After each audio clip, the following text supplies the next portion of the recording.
গত মঙ্গলবার ট্রুথ সোশ্যালে দেয়া এক পোস্টে ট্রাম্প বলেন, ইরানের বিরুদ্ধে তার অভিযান হবে যেকোনো দেশের বিরুদ্ধে নেয়া সবচেয়ে কঠোর অর্থনৈতিক পদক্ষেপ। এ সময় ইরানকে মার্কিন নিষেধাজ্ঞা এড়িয়ে যেতে সহায়তা করা দেশগুলোকেও ভয়াবহ অর্থনৈতিক পরিণতি ভোগ করতে হবে বলেও হুঁশিয়ারি দেন তিনি। এমনকি তেল পাচার, অর্থ স্থানান্তর, নগদ অর্থ লেনদেন, মুদ্রা বিনিময় প্রতিষ্ঠান, জাহাজ নিবন্ধন এবং বিভিন্ন ভুয়া কোম্পানির মাধ্যমে ইরানের সঙ্গে বাণিজ্যের মতো কর্মকাণ্ডের কথা উল্লেখ করে সেগুলো থেকে বিরত থাকতেও কঠোর বার্তা দেন ট্রাম্প।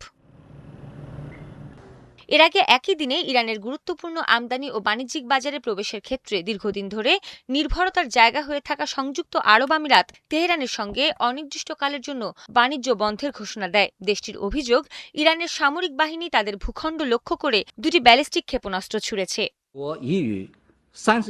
চীন ইরান বাণিজ্য বন্ধ করতে যুক্তরাষ্ট্রের যে কোনো পরিকল্পনাই বড় ধরনের বাধার মুখে পড়তে পারে। বিশ্লেষণধর্মী প্রতিষ্ঠান কেপলারের তথ্য অনুযায়ী ২০২৫ সালে ইরান থেকে সমুদ্রপথে রপ্তানি হওয়া তেলের ৮০% কিনেছে চীন। তবে চীনের তেল শোধনাগারগুলোর ওপর নিষেধাজ্ঞা দেয়া কঠিন, কারণ এগুলোর বেশিরভাগই স্বাধীনভাবে পরিচালিত হয় এবং মার্কিন আর্থিক ব্যবস্থার উপর খুব বেশি নির্ভরশীল নয়। এছাড়া ইরানের অর্থ লেনদেন প্রক্রিয়াজাত করলে বড় চীনা ব্যাংকগুলোর ওপর নিষেধাজ্ঞা দেওয়ার হুমকি দিয়েছে ট্রাম্প। এতে চীন ক্ষতিগ্রস্ত হতে পারে। তবে একই সঙ্গে কূটনৈতিকভাবে সংবেদনশীল সময়ে বেইজিং পাল্টা পদক্ষেপও নিতে পারে।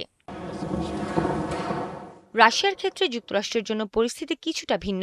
চীনের তুলনায় রাশিয়া ইরানের ছোট বাণিজ্যিক অংশীদার হলেও মস্কো ও তেহরান বহু বছর ধরে পশ্চিমা নিষেধাজ্ঞা এড়িয়ে গুরুত্বপূর্ণ বাণিজ্যিক ও সামরিক সম্পর্ক গড়ে তুলেছে। ২০২৫ সালের জানুয়ারিতে ব্যাপক নিষেধাজ্ঞার মধ্যে থাকা দুই দেশ ২০ বছরের একটি অংশীদারিত্ব চুক্তি করে। রাশিয়ার জ্বালানি মন্ত্রী সের্গেই সিভিলেভের তথ্য অনুযায়ী এর ফলে ২০২৫ সালের প্রথম ১১ মাসে দুই দেশের বাণিজ্যের পরিমাণ বেড়ে $৪৮০ কোটি দাঁড়ায়।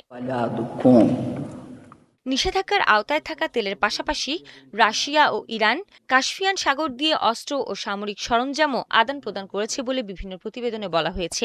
যদিও রাশিয়ার ওপর এরই মধ্যে ব্যাপক অর্থনৈতিক নিষেধাজ্ঞা আরোপ করে রেখেছে যুক্তরাষ্ট্র।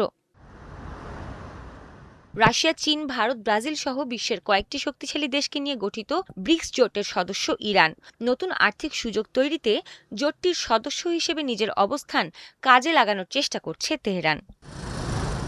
সৃষ্টি ঘটক, ৭১।